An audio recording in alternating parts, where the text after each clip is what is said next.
तिन्ही प्रभ पायो जिन प्रेम कियो। तिन्ही प्रभ पायो जिन प्रेम कियो। प्रभ पायो जिन प्रेम तिन्ही प्रभ पायो जिन प्रेम कियो। तिन्ही प्रभ पायो जिन प्रेम कियो। तिन्ही प्रभ पायो जिन प्रेम कियो। तिन्ही प्रभ पायो जिन प्रेम कियो।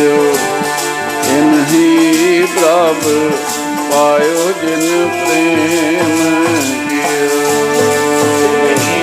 प्रभ पायो जिन प्रेम तिन्ही प्रभ पायो जिन प्रेम तिन्ही प्रभ पायो जिन प्रेम कियो।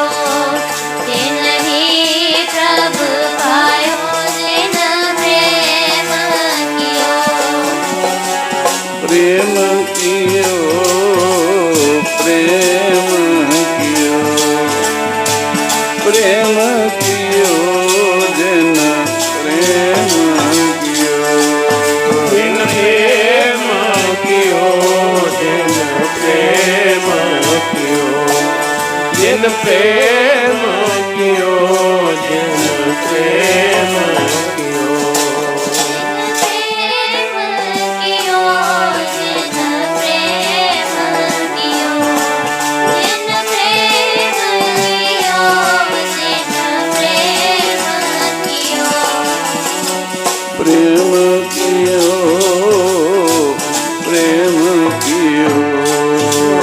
प्रेम कियो जिन प्रेम कियो। प्रेम कियो जिन प्रेम कियो। तिन्ही प्रभ पायो जिन प्रेम कियो। तिन्ही प्रभ पायो जिन प्रेम कियो। तिन्ही प्रभ पायो जिन प्रेम तिन्ही प्रभ पायो जिन प्रेम कियो। तिन्ही प्रभ पायो जिन प्रेम कियो। तिन्ही प्रभ पायो जिन प्रेम कियो।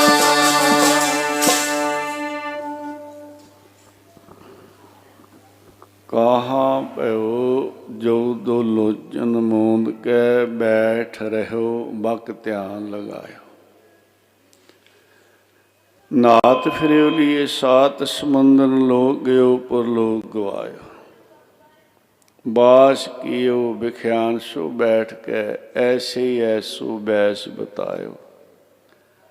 साच कहो सुन लिहो सबै जिन प्रेम कियो। तिन्ही प्रभ पायो। दसम पातशाह महाराज फरमान करते ने जेकर अंदर प्रीत नहीं प्रीत तो खाली है। अखां मीट के बैठा बगल समाधि है।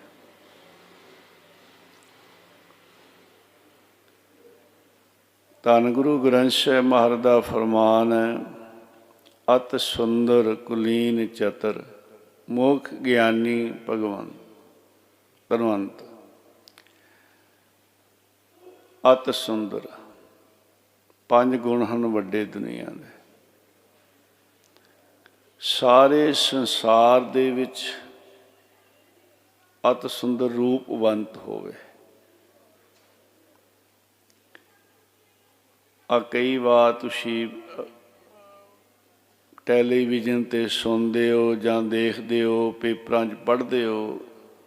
सुंदर मुकाबले होंदे ने बड़े बड़े इनाम दिते जाते ने।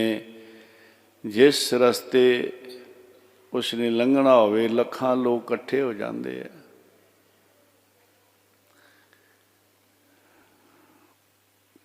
ਪਿਆਰੇ ਮਹਾਂਪੁਰਸ਼ਾਂ ਦਾ ਬਚਨ ਹੈ।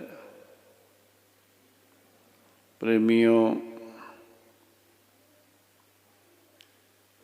ਪਲਾਸਟਿਕ ਦੇ ਥੈਲੇ, ਚਿੱਟਾ ਪਲਾਸਟਿਕ ਹੈ, ਕਾਲਾ ਪਲਾਸਟਿਕ ਹੈ, ਤਾਂ ਵਿੱਚ ਕੂੜਾ ਕਰਕਟ ਭਰਿਆ ਹੋਵੇ, ਕੀ ਫਰਕ ਹੈ? ਇਹਦਾ ਮਤਲਬ ਕਿ ਬਾਹਰ ਚਮੜੀ ਦਾ ਰੰਗ ਚਿੱਟਾ ਹੈ, ਅੰਦਰ ਕੀ ਹੈ? ਹੱਡੀਆਂ ਹਨ, ਖੂਨ ਹੈ, ਗੰਦਮੰਦ ਹੈ। ਇੱਕ ਜਗ੍ਹਾ ਲਿਖਿਆ ਹੈ, ਜੀਵ ਵਾਚ ਕਾਲ ਵਾਚ। ਜੀਵ ਕਹਿੰਦਾ, ਹੈ ਪਰਮੇਸ਼ਰ, ਮੇਰੇ ਨਾਲ ਬੜਾ ਧੋਖਾ ਹੋਇਆ। ਮੇਰੇ ਅੰਦਰ ਕੀ ਭਰਿਆ ਹੈ?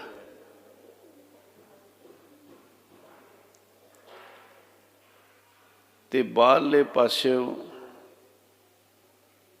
ਪ੍ਰੈਸ ਕਰ ਦਿੱਤਾ ਤੇ ਅੰਦਰ ਤੇ ਗੰਦਮੰਦ ਦਾ ਠੀਕਰ ਹੈ। ਹਾਰਡ ਮਾਸ ਨਾੜੀ ਕਾ ਪਿੰਜਰ, ਪੰਖੀ ਬਸੈ ਵਿਚਾਰ।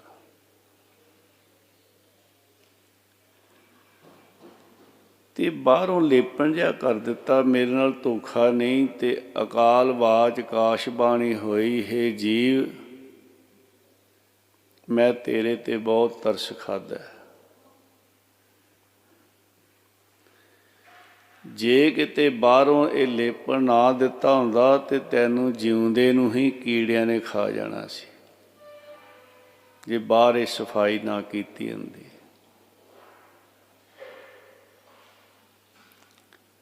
ਧੰਨ ਗੁਰੂ ਗ੍ਰੰਥ ਸਾਹਿਬ ਮਹਾਰਾਜ ਜੀ ਦਾ ਫਰਮਾਨ ਹੈ, ਕੱਪੜ ਰੂਪ ਸੁਹਾਵਣਾ, ਛੱਡ ਦੁਨੀਆ ਅੰਦਰ ਜਾਵਣਾ। ਇਹ ਕਾਹਦਾ ਮਾਣ ਹੈ? ਬਾਬਾ ਫਰੀਦ ਜੀ ਤੁਰੇ ਜਾਂਦੇ ਆ, ਆਵਾਜ਼ ਆਈ, ਨਾ ਮਾਰੋ ਨਾ ਮਾਰੋ। ਮੈਂ ਫੇਰ ਭੁੱਲ ਨਹੀਂ ਕਰਦੀ, ਫੇਰ ਗਲਤੀ ਨਹੀਂ ਕਰਦੀ। ਬਾਬਾ ਫਰੀਦ ਜੀ ਰੁਕ ਗਏ। ਇਹ ਕੌਣ ਰੋ ਰਿਹਾ ਹੈ?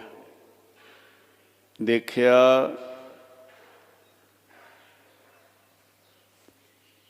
ਕਿ ਇੱਕ ਵੇਸ਼ਵਾ ਆਪਣੀ ਨੌਕਰਾਣੀ ਨੂੰ ਡੰਡਿਆਂ ਨਾਲ ਮਾਰ ਰਹੀ ਹੈ, ਕੁੱਟ ਰਹੀ ਹੈ।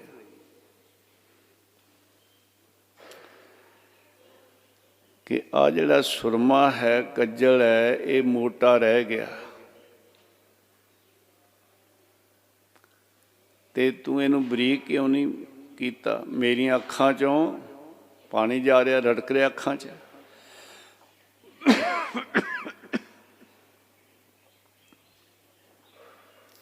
ਉਹ ਵਿਚਾਰੀ ਹੱਥ ਜੋੜ ਰਹੀ ਹੈ। ਦਾਸ ਕਈ ਵਾਰ ਬੇਨਤੀ ਕਰਦਾ ਹੈ, ਸਾਡੇ ਬੱਚਿਆਂ ਕੋਲੋਂ ਗਲਤੀ ਹੋ ਜਾਵੇ, ਅਸੀਂ ਉਹਨੂੰ ਪਿਆਰ ਨਾਲ ਬੱਚੇ ਨੂੰ ਸਮਝਾਉਂਦੇ ਹਾਂ। ਨੌਕਰ ਕੋਲੋਂ ਗਲਤੀ ਹੋਵੇ ਤੇ ਉਹਦੇ ਨਾਲ ਅਸੀਂ ਕੀ ਵਰਤਾਰਾ ਕਰਨੇ? ਐਸਾ ਕਿਉਂ ਹੈ ਫਰਕ ਸਾਡੇ ਅੰਦਰ? ਨੌਕਰ ਨੂੰ ਫਿੱਕਾ ਬੋਲਣਾ ਤੇ ਡੰਡੇ, ਬੱਚਿਆਂ ਨੂੰ ਪਿਆਰ ਨਾਲ ਸਮਝਾਉਣਾ, ਇਹੀ ਤੇ ਫਰਕ ਹੈ ਨਾ। ਬਲਖ ਬੁਖਾਰੇ ਦਾ ਰਾਜਾ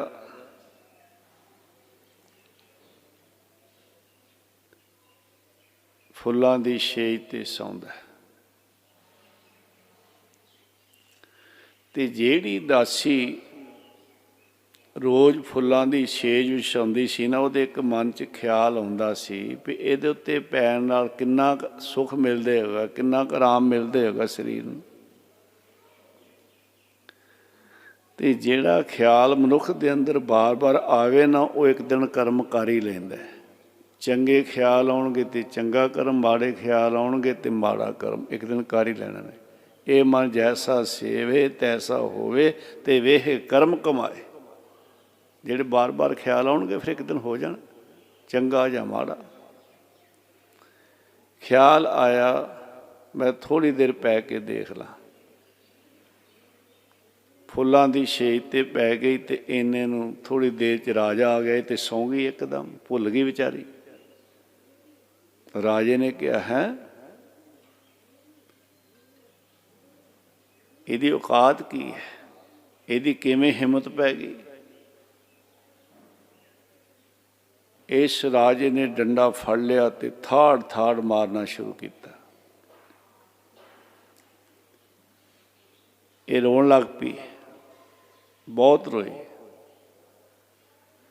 ਰੋਂਦਿਆਂ ਰੋਂਦਿਆਂ ਅਚਾਨਕ ਹੱਸਣ ਲੱਗ ਪਏ। ਤੇ ਜਿਸ ਵੇਲੇ ਹੱਸਣ ਲੱਗ ਪਈ ਤੇ ਜਿਹੜਾ ਰਾਜਾ ਸੀ ਨਾ, ਡੰਡੇ ਮਾਰ ਰਿਹਾ ਸੀ, ਤਰੁਕ ਗਿਆ। ਕਹਿਣ ਲੱਗਾ, ਐ ਦਾਸੀ,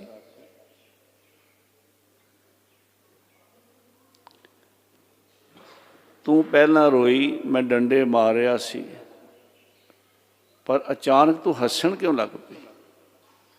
ਰੋਣ ਦਾ ਤੇ ਮੈਂ ਮਤਲਬ ਸਮਝਦਾ ਵੀ ਤੇਰੇ ਪੀੜਾ ਹੋ ਰਹੀ ਹੋਏਗੀ, ਮੈਂ ਡੰਡੇ ਥਾੜ ਥਾੜ ਮਾਰ ਰਿਹਾ ਸੀ, ਪਰ ਤੂੰ ਅਚਾਨਕ ਹੱਸਣ ਕਿਉਂ ਲੱਗ ਪਈ। ਉਹ ਨੌਕਰਾਣੀ ਕਹਿਣ ਲੱਗੀ, ਰਾਜਨ ਜ਼ੁਬਾਨ ਛੋਟੀ ਹੈ, ਗੱਲ ਵੱਡੀ ਹੈ, ਮੈਂ ਕਹਿ ਨਹੀਂ ਸਕਦੀ। ਨਹੀਂ ਦੱਸ ਤੂੰ। ਕਹਿੰਦੀ ਫਿਰ ਮੈਨੂੰ ਮਾਫ਼ ਕਰ ਦਿਓ। ਕਹਿੰਦੇ ਤੈਨੂੰ ਮਾਫ਼ ਹੈ, ਦੱਸ ਤੂੰ ਰੋਈ ਪਹਿਲਾਂ ਡੰਡੇ ਵੱਜ ਰਹੇ ਸੀ, ਪਰ ਅਚਾਨਕ ਕਿਉਂ ਹੱਸੀ। ਕਹਿਣ ਲੱਗੀ, ਮੈਂ ਬਹੁਤ ਵੱਡੀ ਭੁੱਲ ਕੀਤੀ, ਮੈਨੂੰ ਇਸ ਤੁਹਾਡੀ ਫੁੱਲਾਂ ਦੀ ਛੇਜ 'ਤੇ ਇਸ ਪਲੰਘ 'ਤੇ ਸੌਣਾ ਨਹੀਂ ਸੀ ਚਾਹੀਦਾ। ਮੈਂ ਨੌਕਰ, ਬਹੁਤ ਭੁੱਲ ਹੋਈ। ਤੁਸੀਂ ਮੈਨੂੰ ਡੰਡੇ ਮਾਰਨੇ ਸ਼ੁਰੂ ਕਰ ਦਿੱਤੇ। ਮੈਂ ਰੋ ਰਹੀ ਸੀ, ਮੈਂ ਨੌਕਰ ਹਾਂ ਨਾ, ਤਾਂ ਡੰਡੇ ਵੱਜ ਰਹੇ ਨੇ। ਪੀੜਾ ਤੇ ਹੋ ਰਹੀ ਸੀ, ਪਰ ਉਸ ਪੀੜਾ ਦੇ ਨਾਲ ਜਿਹੜਾ ਮੇਰੇ ਅੰਦਰ ਖਿਆਲ ਸੀ, ਹੇ ਮਾਲਕ, ਜੇ ਮੈਂ ਇਸ ਰਾਜੇ ਦੀ ਧੀ ਹੁੰਦੀ ਤੇ ਫੇਰ ਤੇ ਨਾ ਡੰਡੇ ਵੱਜਦੇ, ਫੇਰ ਤੇ ਮੈਨੂੰ ਪਿਆਰ ਦੇਣਾ ਸੀ ਨਾ, ਮੇਰੀ ਧੀ ਪਈ ਹੈ, ਪਰ ਮੈਂ ਨੌਕਰਾਣੀ ਹਾਂ, ਤਾਂ ਡੰਡੇ ਵੱਜ ਰਹੇ ਨੇ। ਅਚਾਨਕ ਮੈਨੂੰ ਖਿਆਲ ਆਇਆ ਕਿ ਮੈਂ ਕੁਝ ਪਲ ਇਹਦੇ ਉੱਤੇ ਪਈ ਹਾਂ ਤੇ ਇੰਨੀ ਮਾਰ ਪਈ ਹੈ, ਜਿਹੜਾ ਰਾਜਾ ਰੋਜ਼ ਸੌਂਦਾ ਇਹਨੂੰ ਕਿੰਨੀ ਕੁ ਮਾਰ ਪਏਗੀ। ਮੈਂ ਤੇ ਥੋੜ੍ਹੀ ਦੇਰ ਪਈ ਤੇ ਮੈਨੂੰ ਮਾਰ ਪਈ। ਜਿਹੜਾ ਰਾਜਾ ਰੋਜ਼ ਛੇਜ ਮਖਮਲਾਂ 'ਤੇ ਸੌਂਦਾ ਹੈ, ਇਹਨੂੰ ਕਿੰਨੀ ਮਾਰ ਪਏਗੀ। ਇਹ ਰਾਜੇ ਦੇ ਅੰਦਰ ਇੰਨਾ ਵਿਰਾਗ ਹੋ ਗਿਆ ਕਿ ਇਹ ਅਦਮ ਦੇਸ਼ ਬਲਖ ਬੁਖਾਰੇ ਦਾ ਰਾਜਾ ਰਾਜ ਛੱਡ ਕੇ ਭਗਤ ਕਬੀਰ ਜੀ ਦਾ ਸੇਵਕ ਬਣ ਗਿਆ ਸੀ। ਮੈਂ ਬੇਨਤੀ ਕਰ ਰਿਹਾ ਸੀ ਕਿ ਅਸੀਂ, ਸਾਡੇ ਅੰਦਰ ਕੈਸਾ ਜੀਵਨ ਹੈ, ਕੈਸਾ ਵਰਤਾਰਾ ਹੈ ਕਿ ਉਹ ਨੌਕਰ ਰਾਣੀ ਨੂੰ ਮਾਰ ਰਹੀ ਹੈ, ਭਈ ਸੁਰਮਾ ਮੋਟਾ ਕਿਉਂ ਰਹਿ ਗਿਆ, ਮੇਰੀਆਂ ਅੱਖਾਂ 'ਚ ਕੱਜਰ ਰੜਕ ਰਿਹਾ। ਇਹ ਮਨੁੱਖ ਦਾ ਵਰਤਾਰਾ ਹੈ।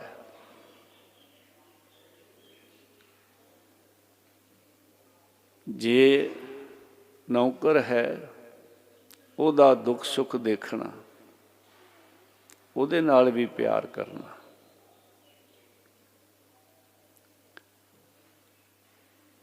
ਆਪਾਂ ਬਾਜ਼ਾਰ ਜਾਂਦੇ ਹਾਂ,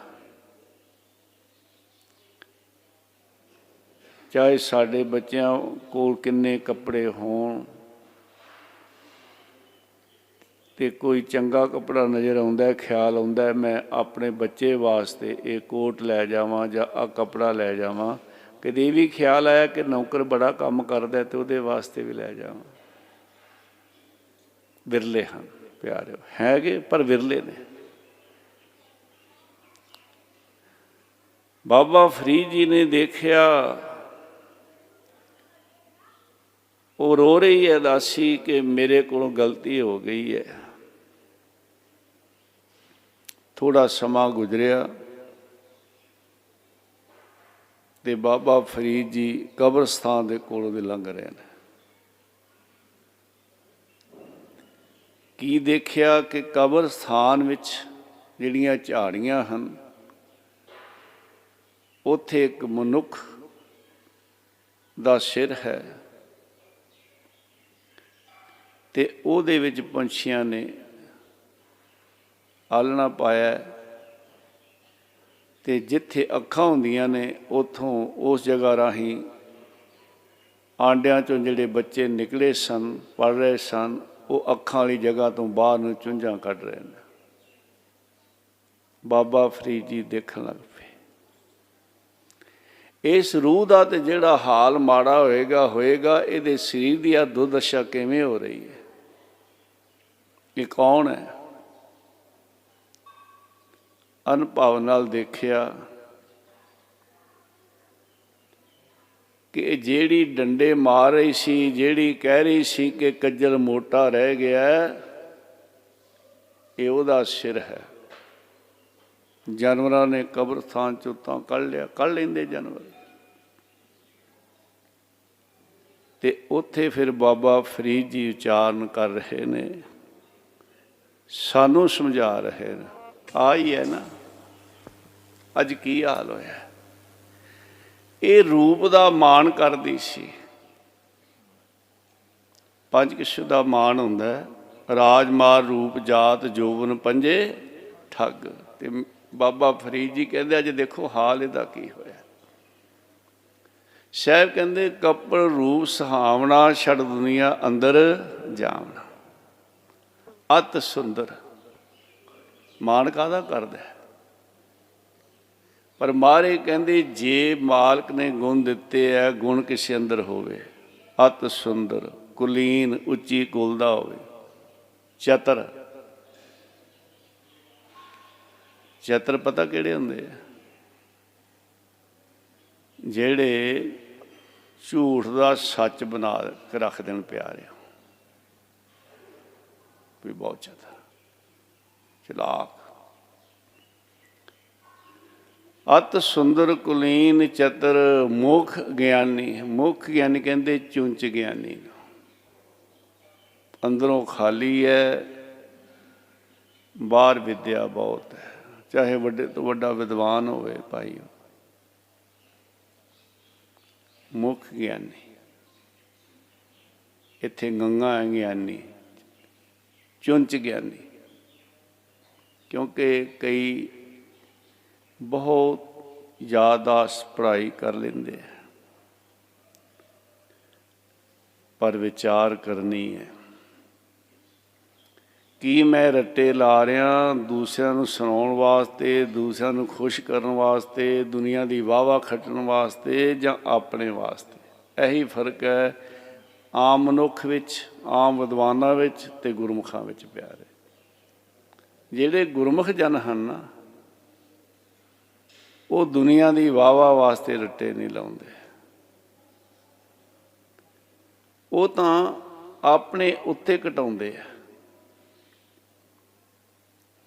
ਨੌਦਾ ਭਗਤੀ ਦੇ ਵਿੱਚ ਪਹਿਲੀ ਭਗਤੀ ਸਰਵਣ ਭਗਤੀ ਹੈ, ਸਿਮਰਨ ਭਗਤੀ ਹੈ, ਕੀਰਤਨ ਭਗਤੀ ਹੈ। ਕੀਰਤਨ ਵੀ ਭਗਤੀ ਹੈ, ਤੇ ਕੀਰਤਨ ਭਗਤੀ ਤਾਂ ਹੀ ਹੈ ਜੇ ਕੀਰਤਨ ਕਰਨ ਵਾਲਾ, ਕਥਾ ਕਰਨ ਵਾਲਾ ਉਹਦੇ ਵਿੱਚ ਜੁੜਿਆ ਹੋਵੇ ਪਿਆਰੇ, ਉਹਦੇ ਜੁੜਿਆ ਹੋਵੇ, ਤਾਂ ਹੀ ਕੀਰਤਨ ਭਗਤੀ ਬਣਦੀ ਹੈ। ਜੇ ਦੂਸਰਿਆਂ ਨੂੰ ਸੁਣਾਉਣ ਤੱਕ ਹੈ, ਫਿਰ ਆਪ ਉਹ ਖਾਲੀ ਰਹਿ ਜਾਂਦਾ। ਅਵਰ ਉਪਦੇਸ਼ ਆਪ ਨਾ ਕਰੈ, ਆਪ ਤਜਾਵਤ ਜਨਮ ਅੰਬਰੈ। ਅਤ ਸੁੰਦਰ, ਕੁਲੀਨ, ਚਤਰ, ਮੁਖ ਗਿਆਨੀ, ਧਨਵੰਤ। ਸਾਰੀ ਦੁਨੀਆ ਦੇ ਵਿੱਚ ਅਮੀਰ ਹੋਵੇ। ਆ ਤੁਸੀਂ ਅਮੀਰਾਂ ਦੇ ਬਾਰੇ ਪੜ੍ਹਦੇ ਹੋ ਨਾ, ਪੇਪਰਾਂ 'ਚ ਆਉਂਦਾ ਹੈ, ਟੈਲੀਵਿਜ਼ਨਾਂ 'ਤੇ ਆਉਂਦਾ ਹੈ ਕਿ ਏਡੇ ਏਡੇ ਵੱਡੇ ਅਮੀਰ ਇੱਕ ਪਾਸੇ ਪੂਰਾ ਦੇਸ਼, ਇੱਕ ਪਾਸੇ 2-4 ਅਮੀਰ। ਉਹਨਾਂ ਕੋਲ ਇੰਨਾ ਧਨ। ਸ਼ਾਇਦ ਅੱਜ ਇੱਕ ਪੇਪਰ ਵਿੱਚ ਸੀ ਕਿ ਅਮਰੀਕਾ ਦੇ 6 ਅਮੀਰਾਂ ਕੋਲ ਪੂਰੇ ਦੇਸ਼ ਦੇ ਤੋਂ ਵੀ ਵੱਧ ਧਨ ਹੈ। ਇਸੇ ਤਰ੍ਹਾਂ ਸਾਡੇ ਦੇਸ਼ ਦਾ ਵੀ ਲਿਖਿਆ ਹੋਇਆ ਸੀ, ਕਈ ਦੇਸ਼ਾਂ ਦਾ ਲਿਖਿਆ ਉਹਨਾਂ ਨੇ। ਸਾਰੀ ਦੁਨੀਆ ਵਿੱਚ ਕੌਣ ਵੱਡਾ ਹੈ, ਕੌਣ ਧਨੀ ਹੈ? ਤੇ ਮੇਰੇ ਸਾਹਿਬ ਕਹਿੰਦੇ, ਜੇਕਰ 5 ਗੁਣ ਕਿਸੇ ਦੇ ਅੰਦਰ ਹੋਣ, ਮਿਰਤ ਕਹੀਐ ਨਾਨਕਾ ਜੇ ਪ੍ਰੀਤ ਨਹੀਂ ਭਗਵਾਨ, ਉਹ ਜਿਉਂਦਾ ਹੀ ਮੁਰਦੇ ਸਮਾਨ ਹੈ। ਮੁਰਦਾ ਤਾਂ ਥੋੜ੍ਹੀ ਦੇਰ ਅੱਗ ਵਿੱਚ ਸਾੜਿਆ ਜਾਂਦਾ ਹੈ, ਤੇ ਜਿਹੜਾ ਪ੍ਰੀਤ ਤੋਂ ਖਾਲੀ ਹੈ ਸਾਰੀ ਜ਼ਿੰਦਗੀ ਹੀ ਸੜਦਾ ਰਹਿੰਦਾ ਹੈ, ਤ੍ਰਿਸ਼ਨਾ ਦੀ ਅੱਗ ਵਿੱਚ ਪਿਆ, ਹਉਮੈ ਦੀ ਅੱਗ ਵਿੱਚ ਸਾਰੀ ਜ਼ਿੰਦਗੀ ਸੜਦਾ ਰਹਿੰਦਾ। ਐਸਾ ਮਨੁੱਖ ਜੇ ਪ੍ਰੀਤ ਤੋਂ ਖਾਲੀ ਹੈ, ਅੱਖਾਂ ਮੀਟ ਕੇ ਬੈਠਾ ਹੈ, ਤੇ ਦਸੋਂ ਪਾਤਸ਼ਾਹ ਕਹਿੰਦੇ, ਕਾਹਾਂ ਪਇਓ ਜੋ ਦੋ ਲੋਚਨ ਮੋਦਕ ਹੈ, ਬੈਠ ਰਹਿਓ ਬਕ ਧਿਆਨ ਲਗਾਇਓ। ਜੇ ਅੰਦਰ ਪ੍ਰੀਤ ਨਹੀਂ, ਇਹਦਾ ਮਤਲਬ ਇਹ ਨਹੀਂ ਵੀ ਅੱਖਾਂ ਨਹੀਂ ਮੀਟਣੀਆਂ। ਜੇ ਭਾਈ ਨੇਤਰ ਬੰਦ ਕਰਕੇ ਕੋਈ ਬੈਠਾ ਤੇ ਅੰਦਰ ਸ਼ਬਦ ਨਾਲ ਜੁੜੇ, ਉਹਦੀ ਸੁੱਤ ਸ਼ਬਦ ਵਿੱਚ ਲੀਨ ਹੋਵੇ, ਤੇ ਜੇਕਰ ਮੀਟੀਆਂ ਅੱਖਾਂ ਨੇ ਤੇ ਮਨ ਕਰਕੇ ਕੁਛ ਹੋਰ ਹੀ ਚੱਲ ਰਿਹਾ, ਤੇ ਮਾਰੇ ਕਹਿੰਦੇ ਉਹ ਬਗਲ ਸਮਾਧੀ ਹੈ। ਬਗਲਾ ਵੀ ਅੱਖਾਂ ਮੀਟਦਾ, ਪਰ ਦੂਜਿਆਂ ਨੂੰ ਧੋਖਾ ਦੇਣ ਵਾਸਤੇ। ਐਸੀਆਂ ਅੱਖਾਂ ਮੀਟੀਆਂ ਕਿਸੇ ਕੰਮ ਨਹੀਂ, ਧੋਖਾ ਹੈ। ਨਾਤ ਫਿਰ ਲਈ ਸਾਤ ਸਮੁੰਦਰ, ਲੋਕ ਗਿਓ ਪਰ ਲੋਕ ਗਵਾਇਓ। ਸਾਹਿਬ ਕਹਿੰਦੇ, ਗੁਰ ਸਮਾਨ ਤੀਰਥ ਨਹੀਂ ਕੋਈ। ਤੀਰਥ ਨਾਮ ਜਾਓ, ਤੀਰਥ ਨਾਮ ਹੈ। ਤੇ ਜੇ ਕੋਈ ਮਨੁੱਖ,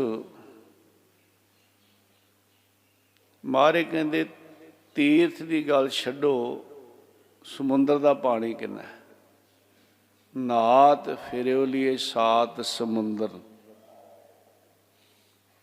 ਬਾਰ ਬਾਰ ਜਨਮ ਧਾਰਨ ਕਰਕੇ ਇੰਨਾ ਪਾਣੀ, 7 ਸਮੁੰਦਰਾਂ ਜਿੰਨਾ ਪਿਆਰ।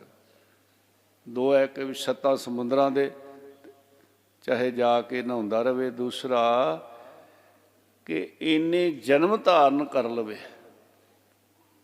ਨਹਾਉਣ 'ਤੇ ਕਿੰਨਾ ਕੁ ਪਾਣੀ ਲੱਗਦਾ, ਤੇ ਇੰਨਾ ਪਾਣੀ ਬਾਰ ਬਾਰ ਜਨਮ ਧਾਰ ਕਰਕੇ ਵਰਤ ਲਵੇ 7 ਸਮੁੰਦਰਾਂ ਜਿੰਨਾ। ਪਰ ਜੇ ਅੰਦਰ ਪ੍ਰੀਤ ਨਹੀਂ ਨਾ, ਨਾਤ ਫਿਰਿਓ ਲੀਏ ਸਾਤ ਸਮੁੰਦਰ, ਲੋਕ ਗਇਓ ਪਰ ਲੋਕ ਗਵਾਇਓ। ਨਾ ਕੁਝ ਲੋਕ ਦਾ ਬਣਿਆ ਤੇ ਨਾ ਕੁਝ ਪਰਲੋਕ ਦਾ ਸਵਾਰਿਆ ਉਸ। ਇੱਥੇ ਵੀ ਖਾਲੀ, ਅੱਗੇ ਵੀ ਖਾਲੀ ਰਹਿ ਗਏ। ਲੋਕ ਤੇ ਪਰਲੋਕ ਕਿਵੇਂ ਸਵਾਰਿਆ ਜਾਂਦਾ ਹੈ? ਜੇ ਭਾਈ ਸਤਿਗੁਰੂ ਦੇ ਬਚਨਾਂ ਦੀ ਕਮਾਈ ਕਰੇ ਤੇ। ਕਰਮ ਧਰਮ ਪਾਖੰਡ ਜੋ ਦੀਸੈ, ਤਿਨ ਜਮ ਜਾਗਾਤੀ ਲੂਟੈ। ਨਿਰਵਾਣ ਕੀਰਤਨ ਗਾਵੋ ਕਰਤੇ ਕਾ, ਨਿਮਖ ਸਿਮਰਤ ਜਿਤ ਛੂਟੈ।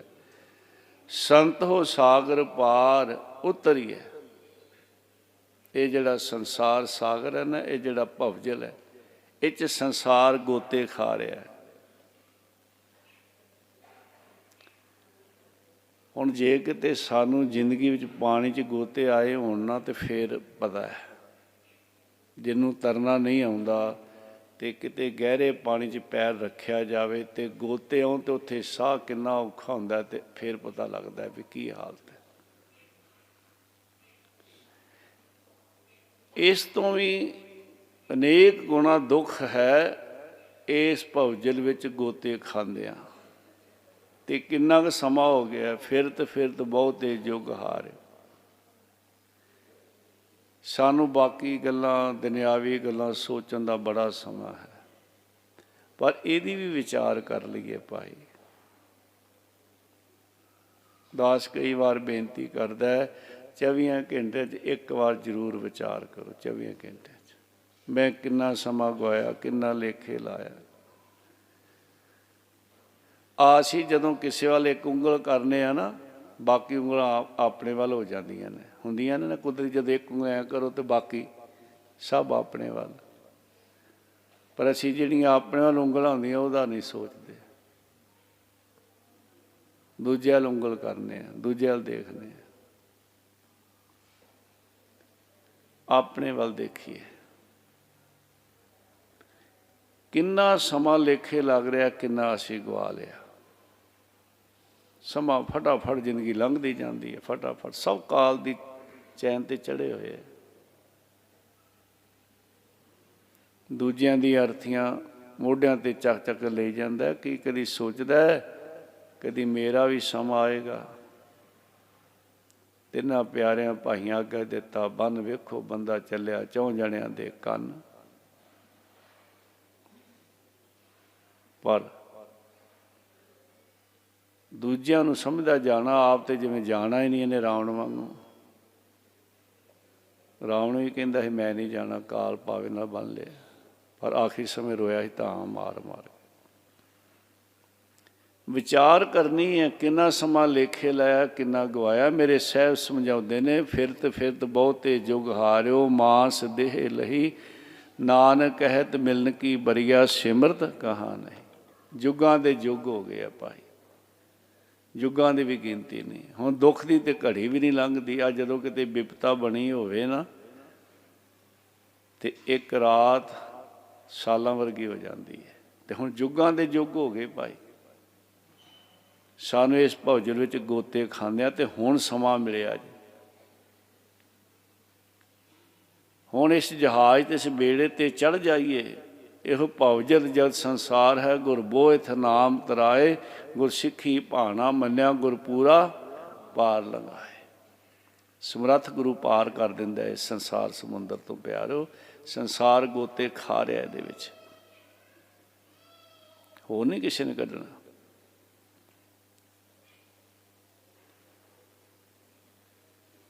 ਸੰਤੋ ਸਾਗਰ ਪਾਰ ਉਤਰੀਐ, ਜੇ ਕੋ ਬਚਨ ਕਮਾਵੇ ਸੰਤਨ ਕਾ, ਸੋ ਗੁਰ ਪ੍ਰਸਾਦੀ ਤਰੀਐ। ਇਸ ਕਰਕੇ ਮੇਰੇ ਸਾਹਿਬ ਕਹਿੰਦੇ ਹੈ, ਗੁਰ ਸਮਾਨ ਤੀਰਥ ਨਹੀਂ ਕੋਈ। ਸਭ ਤੋਂ ਵੱਡਾ ਤੀਰਥ ਗੁਰੂ ਹੈ, ਤੇ ਬਾਹਰ ਭਟਕਣ ਦੀ ਲੋੜ ਨਹੀਂ। ਜੇ ਬਾਹਰ ਜਾਂਦਾ ਹੈ, ਤੇ ਮੇਰੇ ਸਾਹਿਬ ਕਹਿੰਦੇ ਤੁਸੀਂ ਇੱਕ ਤੀਰਥ ਦੀ ਗੱਲ ਕਰਦੇ ਹੋ, ਨਾਤ ਫਿਰ ਲਈ ਸਾਥ ਸਮੁੰਦਰ ਲੋਕ ਗਿਓ ਪਰ ਲੋਕ ਗਵਾਏ। ਧੰਨ ਗੁਰੂ ਅਮਰਦਾਸ ਮਹਾਰਾਜ ਸੱਚੇ ਪਾਤਸ਼ਾਹ ਬਾਬਾ ਅਮਰਦਾਸ ਜੀ ਦੇ ਰੂਪ ਵਿੱਚ 20 ਵਾਰ ਹਰਿਦੁਆਰ ਗਏ ਸੀ, ਪਰ ਪ੍ਰਾਪਤੀ ਨਹੀਂ ਹੋਈ।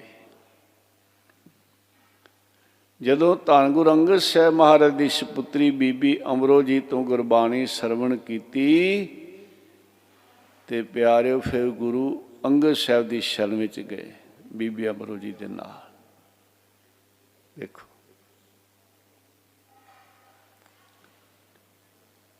ਤੇ ਗੁਰੂ ਅੰਗਦ ਸਾਹਿਬ ਦੀ ਸ਼ਰਨ ਵਿੱਚ ਜਾ ਕੇ ਸਤਿਗੁਰੂ ਤੋਂ ਸਿੱਖੀ ਦੀ ਦਾਤ ਪ੍ਰਾਪਤ ਕਰਕੇ, ਸੇਵਾ ਸਿਮਰਨ ਕਰਕੇ ਗੁਰੂ ਨਾਨਕ ਸਾਹਿਬ ਵੀ ਬਣ ਗਏ। ਤੀਸਰੇ ਗੁਰੂ ਨਾਨਕ ਧੰਨ ਗੁਰੂ ਅਮਰਦਾਸ ਮਹਾਰਾਜ ਜੀ। ਪਿਆਰੇ, ਇਸ ਕਰਕੇ ਗੁਰੂ ਬਚਨਾਂ ਦੀ ਕਮਾਈ ਕਰਨੀ। ਗੁਰੂ ਸ਼ਬਦ ਹੈ। ਤੇ 10ਵੇਂ ਪਾਤਸ਼ਾਹ ਕਹਿੰਦੇ ਜਿਹੜੇ ਪ੍ਰੀਤ ਤੋਂ ਖਾਲੀ ਨੇ, ਤੁਸੀਂ ਇੱਕ ਤੀਰਥ ਦੀ ਗੱਲ ਛੱਡੋ, ਚਾਹੇ ਸਮੁੰਦਰਾਂ ਦੇ ਪਾਣੀ ਨਾਲ ਨਹਾਉਂਦੇ ਰਹਿਣ, ਖਾਲੀ ਰਹਿਣਾ, ਬਣਨਾ ਨਹੀਂ ਕੁਛ ਵੀ। ਕਿਉਂਕਿ ਗੱਲ ਤੇ ਹੈ ਅੰਦਰ ਦੀ। ਬਾਹਰ ਦੇ ਪਾਣੀ ਨਾਲ ਸਰੀਰ ਦੀ ਮੈਲ ਤਾਂ ਦੂਰ ਹੋ ਜਾਂਦੀ ਹੈ, ਸਰੀਰ ਤਾਂ ਸਾਫ਼ ਹੋ ਗਿਆ, ਪਰ ਬਾਹਰ ਦੇ ਪਾਣੀ ਨਾਲ ਅੰਦਰ ਦੀ ਮੈਲ ਨਹੀਂ ਧੁੱਪਦੀ। ਗੱਲ ਅੰਦਰ ਦੀ ਮੈਲ ਦੀ ਹੈ। ਜਿੱਥੇ ਬਾਹਰ ਸਰੀਰ ਦੀ ਪਵਿੱਤਰਤਾ ਰੱਖਣੀ ਹੈ, ਉਸ ਦੇ ਨਾਲ ਜ਼ਰੂਰੀ ਹੈ ਕਿ ਅੰਦਰ ਵੀ ਨਿਰਮਲ ਹੋਵੇ। ਗੁਰਸਿੱਖ ਰੋਜ਼ ਜਪਜੀ ਸਾਹਿਬ 'ਚ ਪੜ੍ਹਦਾ, ਭਰੀਐ ਹੱਥ ਪੈਰ ਤੰਦੇ ਪਾਣੀ ਧੋਤੈ ਉਤਰ ਸਿਖੇ ਮੂਤ ਪਲੀਤੀ ਕੱਪੜ ਹੋਏ ਦੇਹ ਸਾਬੂਣ ਲਈਐ ਉਹ ਧੋਏ ਭਰੀਐ ਮਤ ਪਾਪਾ ਕੈ ਸੰਗ ਉਹ ਧੋਪੈ ਨਾਮੈ ਕਹਿ ਰੰਗ। ਜਨਮ ਜਨਮ ਕੀ ਇਸ ਮਨ ਕੋ ਮਲ ਲਾਗੀ ਕਾਲਾ ਹੋਆ ਸਿਆਹੋ ਖੰਦਲੀ ਧੋਤੀ ਉਜਲੀ ਨਾ ਹੋਵੀ ਜੇ ਸੋ ਧੋਣ ਪਾਓ। ਜਨਮਾਂ ਜਨਮਾਂ ਦੀ ਮੈਲ ਲੱਗੀ ਹੋਈ ਹੈ ਅੰਤਸ਼ਕਰਨ ਦੇ ਅੰਦਰ। ਇਹ ਮੈਲ ਦੂਰ ਹੋਵੇ। ਪ੍ਰਭ ਕੈ ਸਿਮਰਨ ਮਨ ਕੀ ਮਲ ਜਾਏ। ਦੇਖੋ ਅੰਮ੍ਰਿਤ ਨਾਮ ਰਿਦ ਮਾਹੇ ਸਮਾਏ। ਇਸ ਕਰਕੇ ਖਾਲੀ ਬਾਹਰਲੀ ਪਵਿੱਤਰਤਾ ਦੀ ਗੱਲ ਨਹੀਂ। ਸੋਚੈ ਸੋਚ ਨਾ ਹੋਈ ਜੇ ਸੋਚੀ ਲੱਖ ਵਾਰ। ਗੱਲ ਤੇ ਅੰਦਰ ਦੀ ਹੈ। ਤੇ ਜੇ ਪ੍ਰੀਤ ਤੋਂ ਖਾਲੀ ਹੈ ਤੇ ਬਾਹਰ ਭਟਕ ਰਿਹਾ ਤੇ ਮੇਰੇ ਸਾਹਿਬ ਕਹਿੰਦੇ ਖਾਲੀ ਰਹਿ ਗਏ। ਨਾਹਤ ਫਿਰ ਲੈ ਸਾਤ ਸਮੁੰਦਰ ਲੋਕ ਗਏ ਉੱਪਰ ਲੋਕ ਗਵਾਇਆ। ਬਾਸ ਕਿਉ ਬਿਖਿਆਨ ਸੋ ਬੈਠ ਕੇ ਐਸੇ ਹੀ ਐਸੋ ਬੈਸ ਬਤਾਇਆ। ਇਹਦੇ ਵਿਦਵਾਨਾਂ ਨੇ ਅੱਡ ਅੱਡ ਅਰਥ ਕੀਤੇ ਹੈ। ਬਾਸ ਕਿਉ ਬਿਖਿਆਨ ਸੋ ਬੈਠ ਕੇ। ਜੇ ਘਰ ਛੱਡ ਦਿੱਤਾ, ਸੰਸਾਰ ਤੋਂ ਕਿਨਾਰਾ ਕਰ ਲਿਆ, ਸਰੀਰ ਕਰਕੇ ਉਦਾਸੀ ਧਾਰਨ ਕਰ ਲਈ, ਪਹਾੜਾਂ ਦੀਆਂ ਪੱਥਰਾਂ ਦੀਆਂ ਗੁਫਾਵਾਂ ਵਿੱਚ ਜਾ ਕੇ ਬੈਠ ਗਿਆ, ਕੀ ਪ੍ਰਾਪਤੀ ਹੋ ਜਾਏਗੀ? ਜੇ ਅੰਦਰ ਪ੍ਰੀਤ ਨਹੀਂ, ਕੋਈ ਪ੍ਰਾਪਤੀ ਨਹੀਂ। ਦੁਨੀਆ ਵੀ ਤਾਂ ਵਾਹ ਵਾਹ ਹੋ ਜਾਏਗੀ। ਪਹਾੜਾਂ 'ਚ ਇੰਨਾ ਚਿਰ ਰਹੇ ਨੇ, ਪਾਣੀ ਦੇ ਵਿੱਚ ਠੰਡੇ ਪਾਣੀ ਵਿੱਚ ਇੰਨਾ ਚਿਰ ਰਹੇ ਨੇ, ਜਾਂ ਪਹਾੜਾਂ ਵਿੱਚ ਇੰਨਾ ਚਿਰ ਰਹੇ ਨੇ, ਜਾਂ ਜੀ ਇਹ ਪੁੱਠੇ ਲਟਕੇ ਰਹੇ ਨੇ। ਰਾੜਾ ਸਾਹਿਬ ਇੱਕ ਤਪਸਵੀ ਆ ਗਿਆ ਤੇ ਉਹ 2 ਘੰਟੇ ਸਿਰ ਜ਼ਮੀਨ ਨੂੰ ਲਾ ਕੇ ਤੇ ਪੈਰ ਉੱਪਰ ਨੂੰ ਕਰਕੇ ਨਾ ਉਹ ਸੀਸ ਆਸਣ ਲਾ ਲੈਂਦਾ ਸੀ। ਉਹਦੇ ਮਨ 'ਚ ਬੜਾ ਮਾਣ, ਕੁਦਰਤੀ ਸੁਭਾਅ ਹੈ ਮਨੁੱਖ ਦਾ ਸਾਧ ਸੰਗਤ। ਵੀ ਰਾੜਾ ਸਾਹਿਬ ਦੀ ਮਹਿਮਾ ਬੜੀ ਹੈ। ਇੱਥੇ ਮਹਾਂਪੁਰਸ਼ ਰਹਿੰਦੇ ਨੇ ਤੇ ਜਿਹੜਾ ਮੈਂ ਸੀਸ ਆਸਣ ਲਾ ਲੈਣਾ ਕਿਹੜਾ ਕਿਹਨੂੰ ਲੱਗਣਾ। ਤੇ ਸੰਤ ਬਾਬਾ ਕਿਸ਼ਨ ਸਿੰਘ ਜੀ ਨੂੰ ਕਹਿੰਦਾ ਜੀ ਵੀ ਤੁਸੀਂ ਸੀਸ ਆਸਣ ਲਾ ਲੈਂਦੇ ਹੋ। ਦੇਖੋ ਉਹਦੇ ਮਨ 'ਚ ਸੀ ਵੀ ਹੋਰ ਚਲੋ ਹੋਏਗਾ ਤੇ ਆਹ ਤਾਂ ਲੱਗਣਾ ਨਹੀਂ ਇਹਨਾਂ ਕੋਲੋਂ।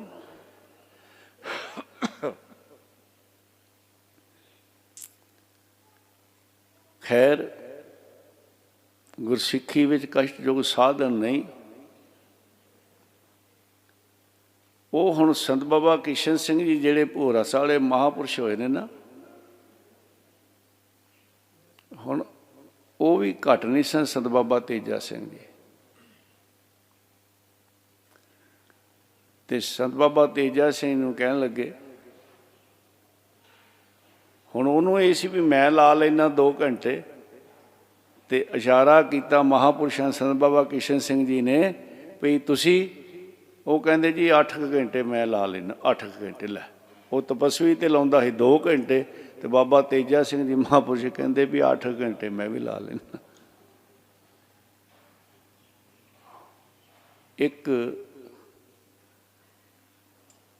ਉਹਨਾਂ ਦੀ ਫੋਟੋ ਹੈ ਉਹ ਰਸਾਲੇ ਮਹਾਂਪੁਰਸ਼ਾਂ ਦੀ, ਸ਼੍ਰੀਮਾਨ ਸੰਤ ਬਾਬਾ ਤੇਜਾ ਸਿੰਘ ਜੀ ਦੀ ਸੀਸ ਆਸਣ ਲਾਇਆ ਹੋਇਆ, ਤੇ ਉੱਤੇ ਜਿਹੜੇ ਚੌਂਕੜਾ ਉੱਤੇ ਬਣਾਇਆ, ਸਿਰ ਧਰਤੀ ਨੂੰ ਤੇ ਉੱਪਰ ਹੈ। ਇਹ ਕੋਈ ਊਂ ਹੀ ਨਹੀਂ। ਹੁਣ ਉਹ ਜਿਹੜਾ ਸੀ ਨਾ ਤਪਸਵੀ, ਜਿਹਦੇ ਵਿੱਚ ਅੰਦਰ ਮਾਨ ਸੀ, ਸਾਰਾ ਖਤਮ ਹੋ ਗਿਆ। ਮੇਰਾ ਬੇਨਤੀ ਕਰ ਤੋਂ ਇਹ ਭਾਵ ਨਹੀਂ ਵੀ ਕਸ਼ਟ ਸਾਧਨ ਕਰਨੇ ਆ। ਇਹ ਹੈ ਕਿ ਜੇ ਕੋਈ ਕਰਦਾ ਨਾ ਤੇ ਲੋਕ ਦੁਨੀਆ ਮਗਰ ਵੀ ਇਹ ਪਹਾੜਾਂ 'ਚ ਰਹਿੰਦੇ ਆ, ਇਹ ਪਾਣੀ 'ਚ ਇੰਨਾ 'ਚ ਰਹੇ ਆ, ਇਹ 100 ਘੜਾ ਪਾਉਂਦੇ ਆ। ਜਿਹੜੇ ਤੇ ਪਰਮੇਸ਼ਰ ਦੇ ਭਾਈ ਪਿਆਰੇ ਨੇ ਨਾ, ਉਹ ਤੇ ਚਾਹੇ ਕਿਤੇ ਵੀ ਬੈਠੇ ਆ, ਉਹਨਾਂ ਉੱਤੇ ਆਪਾਂ ਸਿਰ ਝੁਕਾਉਂਦੇ ਆ। ਪਰ ਆਮ ਪਤਾ ਕੀ ਹੁੰਦਾ ਹੈ, ਉਹ ਜਿਹੜਾ ਠੰਡਾ 100 ਘੜਾ ਪਾਣੀ ਦਾ ਪਾਉਂਦੇ ਆ ਨਾ, ਕਈ ਉਹ ਪਹਿਲਾਂ ਉਹ ਖਾ ਲੈਂਦੇ ਆ, ਕੋਈ ਚੀਜ਼ ਖਾਂਦੇ ਆ। ਤੇ ਉਹ ਫਿਰ ਉਹਨਾਂ ਨੂੰ ਪਾਣੀ ਪਾਉਣਾ ਹੀ ਪੈਂਦਾ, ਜੇ ਨਾ ਪਾਉਣਗੇ ਸਰੀਰ ਫਟ ਜਾਏਗਾ, ਇੰਨੀ ਚੀਜ਼ਾਂ ਗਰਮ ਹੁੰਦੀਆਂ ਖਾਂਦੇ। ਇਸੇ ਤਰ੍ਹਾਂ ਕਈ ਗਰਮ ਚੀਜ਼ਾਂ ਖਾ ਕੇ ਠੰਡੇ ਪਾਣੀ 'ਚ ਬਹਿ ਜਾਂਦੇ ਆ। ਮੈਂ ਪਹਿਲਾਂ ਬੇਨਤੀ ਕੀਤੀ, ਜਿਹੜੇ ਰੱਬ ਦੇ ਪਿਆਰੇ ਭਾਈ ਸੱਚੇ ਉਹਨਾਂ ਨੂੰ ਤੇ ਸਿਰ ਝੁਕਾਉਂਦੇ ਆ, ਪਰ ਆਮ ਕੀ ਹੁੰਦਾ ਹੈ, ਇਸ ਤਰ੍ਹਾਂ ਕੀਤਾ ਜਾਂਦਾ ਹੈ। ਹੁਣ ਦਸਵੇਂ ਪਾਤਸ਼ਾਹ ਕਹਿੰਦੇ ਜੇ ਕੋਈ ਪਹਾੜਾਂ ਪੱਥਰਾਂ ਦੇ ਗੁਫਾਵਾਂ ਵਿੱਚ ਜਾ ਕੇ ਬਹਿ ਜਾਵੇ ਕੀ ਪ੍ਰਾਪਤੀ ਹੋ ਜਾਏਗੀ? ਐਵੇਂ ਉਮਰ ਲੰਘ ਗਈ। ਗੋਰਖਨਾਥ ਦੇ ਜਿੰਨੇ ਚੇਲੇ ਸਨ ਜਾਂ ਰਾਜੇ ਜਾਂ ਰਾਜਕੁਮਾਰ ਸਨ, ਤੇ ਉਹਨੇ ਰਾਜ ਛਡਾ ਦਿੱਤਾ। ਮੇਰੇ ਗੁਰੂ ਨਾਨਕ ਸਾਹਿਬ ਸੱਚੇ ਪਾਤਸ਼ਾਹ ਫਰਮਾਨ ਕਰਦੇ ਨੇ, ਰੋਵੈ ਰਾਜੇ ਕੰਨ ਪੜਾਏ, ਘਰ ਘਰ ਮੰਗੇ ਭੀਖਿਆ ਜਾਏ। ਪੂਰੇ ਗੁਰੂ ਨਹੀਂ ਮਿਲੇ, ਕੰਨ ਪਾਟੇ ਜੋਗੀ ਬਣ ਗਏ ਤੇ ਦਰ ਦਰ ਦੇ ਮੰਗਤੇ ਬਣ ਗਏ ਸਮਰੱਥ ਗੁਰੂ ਤੋਂ ਬਗੈਰ। ਮਾਰੇ ਕਹਿੰਦੇ ਰੋਏ, ਕਿਉਂ ਰੋਏ? ਸਮਰੱਥ ਗੁਰੂ ਨਹੀਂ ਮਿਲਿਆ। ਰਾਜ ਭਾਗ ਦੇ ਸੁੱਖ ਛੱਡ ਦਿੱਤੇ, ਰਿੱਧੀਆਂ ਸਿੱਧੀਆਂ ਪ੍ਰਾਪਤ ਹੋ ਗਈਆਂ, ਪਰ ਮਨ ਸ਼ਾਂਤ ਨਹੀਂ ਹੋਇਆ, ਵਿੱਚੇ ਹੀ ਰਹਿ ਗਏ। ਕਬੀਰ ਸਿੱਖ ਸਾਖਾ ਬਹੁਤੇ ਕੀਏ, ਕੇਸੋ ਕੀ ਉਹਨਾਂ ਮੀਰ, ਚੱਲ ਇੱਥੇ ਹਰ ਮਿਲਨ ਕੋ ਵਿੱਚ ਅਟਕੇ ਉੱਚੀ। ਪ੍ਰਾਪਤੀ ਨਹੀਂ ਹੋਈ। ਮੇਰੇ ਗੁਰੂ ਸਾਹਿਬ ਨੇ ਕਿਰਪਾ ਕੀਤੀ ਹੈ, ਬਖਸ਼ਿਸ਼ ਕੀਤੀ ਹੈ। ਜੋਗ ਨਾ ਭਗਵੀਂ ਕਪੜੀ, ਜੋਗ ਨਾ ਮੈਲੇ ਵੇਸ਼, ਨਾਨਕ ਘਰ ਬੈਠਿਆਂ ਜੋਗ ਪਾਈ ਹੈ, ਸਤਿਗੁਰੂ ਕੈ ਉਪਦੇਸ਼। ਇਹ ਸਰੀਰ ਰੂਪੀ ਘਰ ਹੈ, ਕਿਵੇਂ ਬੈਠਣਾ ਹੈ? 9 ਦੁਆਰੇ ਪ੍ਰਗਟ ਕੀਏ, 10ਵਾਂ ਗੋਤਰ ਖਾਇਆ। 9 ਦੁਆਰ ਦੇ ਰਾਹੀਂ ਜਿਹੜੀ ਸੁਰਤ ਭਟਕ ਰਹੀ ਹੈ ਨਾ ਬਾਹਰ, ਇਹਨੂੰ ਅੰਦਰ ਸ਼ਬਦ ਨਾਲ ਜੋੜਨਾ ਹੈ ਪਿਆਰ, ਅੰਦਰ ਜੋੜਨਾ ਹੈ। ਸ੍ਰੀ ਰੂਪੀ ਘਰ ਦੇ ਅੰਦਰ ਸ਼ਬਦ ਗੁਰੂ ਸੁਰਤ ਪਹੁੰਚੇ। ਬਾਹਰ ਭਟਕਣ ਦੀ ਲੋੜ ਨਹੀਂ, ਨਾਨਕ ਘਰ ਬੈਠਿਆ ਜੋਗ ਪਾਈ ਹੈ, ਸਤਿਗੁਰ ਕੈ ਉਪਦੇਸ਼। ਸਮਰੱਥ ਸਤਿਗੁਰੂ ਦੀ ਸ਼ਰਨ ਲੱਗ ਕੇ ਗੁਰੂ ਉਪਦੇਸ਼ ਦੀ ਕਮਾਈ ਕਰਨੀ ਪਏ। ਪੂਰੇ ਗੁਰ ਕਾ ਸੋਨ ਉਪਦੇਸ਼, ਪਾਰ ਬ੍ਰਹਮ ਨਿਕਟ ਕਰ ਪੇਖ। ਤੇ ਜੇ ਸਮਰੱਥ ਗੁਰੂ ਦੇ ਲੜ ਨਹੀਂ ਲੱਗਾ ਤੇ ਫਿਰ ਭਟਕਦਾ ਰਹੇ। ਗੁਰੂ ਮਾਰੇ ਕਹਿੰਦੇ ਤੂੰ ਸੰਸਾਰ 'ਚ ਰਹਿਣਾ ਤੇ ਮਨ ਕਰਕੇ ਦਾਸੀ ਧਾਰਨ ਕਰਨੀ, ਅੰਦਰੋਂ ਅੰਦਰ ਲੇਪ ਰਹਿਣਾ। ਜੈਸੇ ਜਲ ਮੇਂ ਕਮੰਦਰਾਲਮ ਮੁਰਗਾਈ ਨੇ ਸਾਣੇ, ਸੁਰਤ ਸ਼ਬਦ ਭਵ ਸਾਗਰ ਤਰੀਐ, ਨਾਨਕ ਨਾਮ ਵਖਾਣਾ। ਰੇ ਮਨ ਐਸੋ ਕਰ ਸੰਨਿਆਸਾ, ਬਨ ਸੇ ਸਦਨ ਸਭੈ ਕਰ, ਸਮਝੋ ਮਨ ਹੀ ਮਾਹਿ ਉਦਾਸਾ। ਤੇ ਜੇ ਬਾਹਰੋਂ ਛੱਡ ਦਿੱਤਾ, ਬਹਿ ਗਿਆ ਜਾ ਕੇ ਕਿਤੇ ਪਹਾੜਾਂ ਦੀਆਂ ਗੁਫਾਵਾਂ ਵਿੱਚ, ਪੱਥਰਾਂ ਦੀਆਂ ਗੁਫਾਵਾਂ ਵਿੱਚ, ਅੰਦਰ ਪ੍ਰੀਤ ਨਹੀਂ, ਦਿਖਾਵਾ ਹੈ। ਤੇ ਸਾਹਿਬ ਕਹਿੰਦੇ ਬਾਸ ਕੀਓ ਵਿਖਿਆਨ ਸੋ ਬੈਠ ਕੇ, ਐਸੀ ਐਸੋ ਬੈਸ ਬਤਾਏ। ਫਿਰ ਪ੍ਰਾਪਤੀ ਕਿਵੇਂ ਹੈ? ਮਰ ਕਹਿੰਦੇ ਸਾਚ ਕਹੋ ਸੁਣ ਲਿਓ, ਸਬੈ ਜਨ ਪ੍ਰੇਮ ਕੀਓ ਤੇ ਨਹੀਂ ਪ੍ਰਭ ਪਾਇਓ। ਜਿਹਦੇ ਅੰਦਰ ਸੱਚੀ ਪ੍ਰੀਤ ਹੈ, ਜਿਹਦੇ ਅੰਦਰ ਪ੍ਰੇਮ ਹੈ, ਉਹ ਪ੍ਰੇਮ ਦੇ ਵਸ ਹੈ। ਨਾ ਤੂੰ ਆਵੇਂ ਵਸ ਬਹੁਤ ਕਣਾਮ ਨੇ, ਨਾ ਤੂੰ ਆਵੇਂ ਵਸ ਵੇਦ ਪੜਾਉਣ। ਐਵੇਂ ਫੋਕੇ ਤਰਲੇ ਜੇ ਬਾਹਰੋਂ ਦਿਖਾਵਾ ਕਰਦਾ, ਇਹਦੇ ਨਾਲ ਵਸ ਨਹੀਂ। ਵੱਡਾ ਗਿਆਨ ਪ੍ਰਾਪਤ ਕਰ ਲਵੇ, ਵੇਦ ਪੜਾਉਣ ਨੇ, ਦੁਨੀਆ 'ਚ ਨਾ ਹੋਵੇਗਾ ਪਰ ਪ੍ਰਾਪਤੀ ਨਹੀਂ ਆਉਣੀ। ਨਾ ਤੂੰ ਆਵੇਂ ਵਸ ਤੀਰਥ ਨਹਾਈਏ, ਤੀਰਥਾਂ 'ਤੇ ਇਸ਼ਨਾਨ ਕਰਦਾ, ਇੰਨੇ ਤੀਰਥਾਂ 'ਤੇ ਗਿਆ, ਇੰਨੀ ਵਾਰੀ ਗਿਆ, ਪ੍ਰਾਪਤੀ ਨਹੀਂ ਹੋਏਗੀ। ਨਾ ਤੂੰ ਆਵੇਂ ਵਸ ਧਰਤੀ ਧਾਈਏ, ਸਾਰੀ ਧਰਤੀ 'ਤੇ ਚੱਕਰ ਲਾਵੇ, ਕੀ ਪ੍ਰਾਪਤੀ ਹੋ ਜਾਏਗੀ? ਮਰ ਕਹਿੰਦੇ ਨਹੀਂ। ਨਾ ਤੂੰ ਆਵੇਂ ਵਸ ਕਿਤੇ ਸਿਆਣਪ ਹੈ, ਨਾ ਤੂੰ ਆਵੇਂ ਵਸ ਬਹੁਤਾ ਦਾਨ ਦੇ। ਦੁਨਿਆਵੀ ਸਿਆਣਪ ਨਾਲ ਚਤਰਾਈ ਨਾ ਚਤਰ ਭੁਜ ਪਾਈ ਹੈ।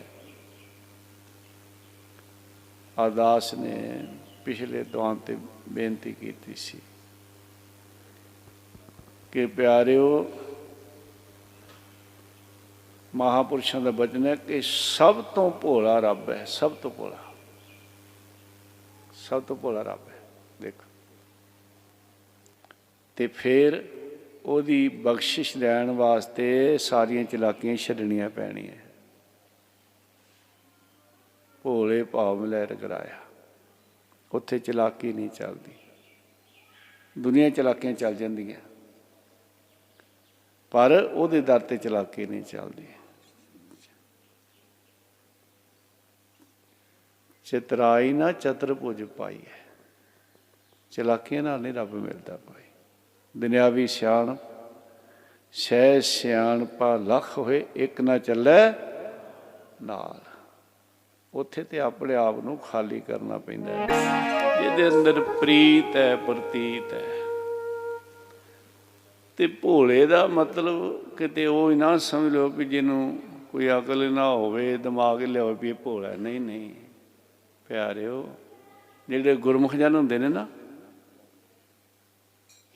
ਸਭ ਕੁਝ ਜਾਣਦਿਆਂ ਭੋਲੇ ਹੁੰਦੇ ਆ, ਸਭ ਕੁਝ ਜਾਣਦਿਆਂ ਹੋਇਆ ਪਿਆਰੇ।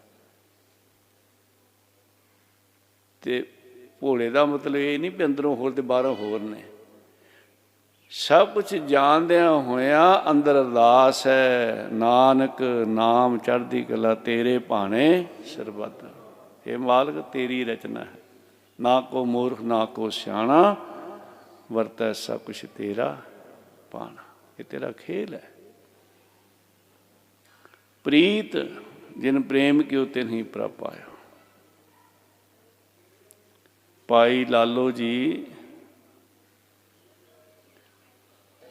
ਮੇਰੇ ਗੁਰੂ ਨਾਨਕ ਸਾਹਿਬ, ਇੱਕ ਪਾਸੇ ਮਲਕ ਭਾਗੋ ਹੈ, ਇੱਕ ਪਾਸੇ ਭਾਈ ਲਾਲੋ ਕੀਰਤੀ ਹੈ। ਤੇ ਭਾਈ ਲਾਲੋ ਜੀ ਨੇ ਕੋਈ ਧੂਣੀਆਂ ਨਹੀਂ ਤਾਈਆਂ ਪਿਆਰੇ, ਕਿਤੇ ਪੁੱਠੇ ਨਹੀਂ ਲਟਕੇ, ਕਿਤੇ ਘਰ ਛੱਡ ਕੇ ਜੰਗਲਾਂ ਪਹਾੜਾਂ ਵਿੱਚ ਨਹੀਂ ਗਏ। ਸੱਚੀ ਕਿਰਤ ਕੀਤੀ, ਅੰਦਰ ਪ੍ਰੇਮ ਸੀ। ਜਿਸ ਮਾਲਕ ਦੇ ਦਰਸ਼ਨਾਂ ਵਾਸਤੇ ਹਜ਼ਾਰਾਂ ਹਜ਼ਾਰਾਂ ਸਾਲ ਕਈ ਤਪੱਸਿਆ ਕਰਦੇ ਪ੍ਰਾਪਤੀ ਨਹੀਂ, ਉਹ ਬ੍ਰਹਮੰਡਾਂ ਦੇ ਮਾਲਕ ਆਪ ਭਾਈ ਲਾਲੋ ਦੇ ਘਰ ਗਏ ਨੇ। ਆਪ ਜਿਨ ਪ੍ਰੇਮ ਕਿਉ ਤਿਨ ਹੀ ਪ੍ਰਭ ਪਾਇਓ। ਜੇ ਭਾਈ ਪੱਲਾ ਸੀ